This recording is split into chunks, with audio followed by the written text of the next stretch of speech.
اول حاجه هنجيبها معانا، هنجيب لتر من الحليب، هنغليه كويس قوي ونسيبه يبرد بحيث ان يبقى زي دمع العين كده. بعد كده هنجيب بقى الخميره بتاعتنا، دي كوبايه زبادي انا كنت عاملاها، تقدروا تجيبوا علبه زبادي بلدي من عند اللبان. هنبدا ان احنا نقلب الزبادي ونفكه خالص كده. بعد كده هنجيب بقى بوله كده ونفضي فيها الزبادي بتاعنا، ونضيف عليه معلقه واحده من اللبن بتاعنا اللي احنا هنشتغل بيه، ونخلطهم كويس مع بعض بالمعلقه. لو حابين تخلطوه في الخلاط مفيش مشكله طبعا.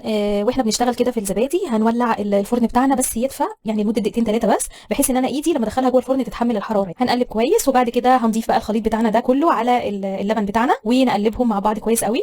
اهو انا كده جبت حله الميه، بعد ما الميه اللي فيها دفيت حطيت فيها صباعي زي ما انتم شايفين كده، صباعي متحمل الحراره، وابدا ان انا ارص فيها كل كوبايات الزبادي زي ما انتم شايفين كده. وبس كده هنغطي بقى الحله بتاعتنا بالغطا وندخلها الفرن لمده من 6 ل 8 ساعات لحد ما الزبادي بتاعنا يتماسك. وده بقى الزبادي بتاعنا اول ما خرج من الفرن، عدى حوالي 6 ساعات ونص تقريبا، بالهنا والشفا.